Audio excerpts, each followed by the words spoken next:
whatever the issues are, these conversations will sort them out. And we'll be able to get to that. And if you remember when during the manifesto discussions, when you met us, we did bring to your attention about one of the value chains, housing, and how exciting it was for us to see the SMEs and the big companies coming together and creating that value chain, and what the transformation of lives of a small Juakali association and their families, of what that had happened. So it's not lost.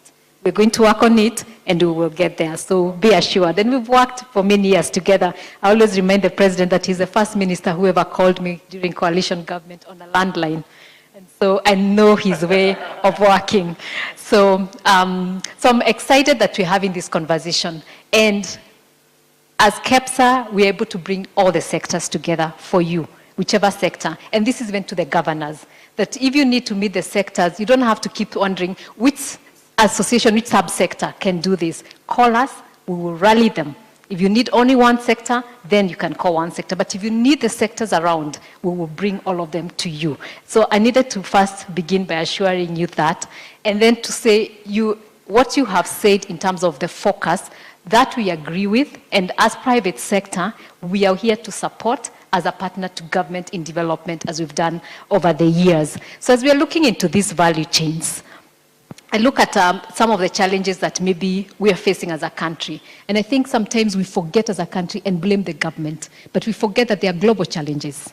You know, we are all facing inflation as a global, as a world. There's a war, you know, and maybe half the time some of those things are what affects us here, but we don't pick them up and we think it's our own challenges. So part of that is what I just wanted to say. For us as a country, as private sector, is to look at and say, as the world is going through these challenges, what opportunities are coming up? And we saw that with COVID. You know, Kenya was able to rally quickly and come up with solutions. You know, our factories, just Betty and others, transformed their factories to producing PPEs. You know, we moved quickly and we started saying, what are the supply chain issues that we needed to do? So again, a moment like now has come to make sure that these value chains work. And this is our commitment to you.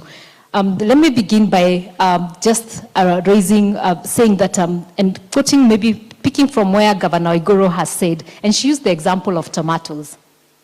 You know, Kirinyaga alone, not only is it number one, it can supply all the tomatoes we need, not for only eating, but for paste, which we import as a country, but also anything we need in the value chains of tomatoes, and contribute 2 billion Kenya shillings in revenue in 1 year. You know, and if we did that with each of the governors seated here in terms of your value chains, 2, 3, many of you, the counties you come from, can do about 2 to 3 value chains.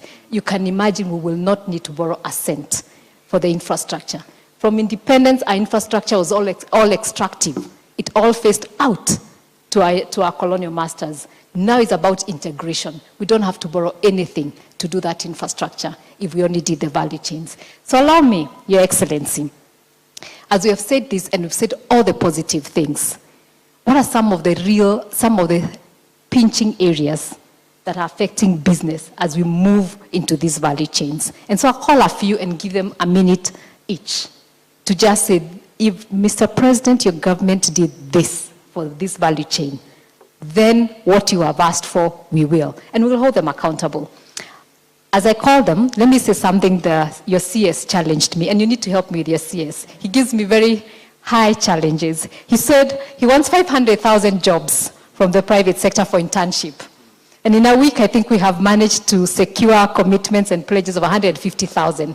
But ask him to go a bit slow on us so that we move on this agenda. But we are happy for the challenges. So let me, the governor wants to say something before I call the, okay.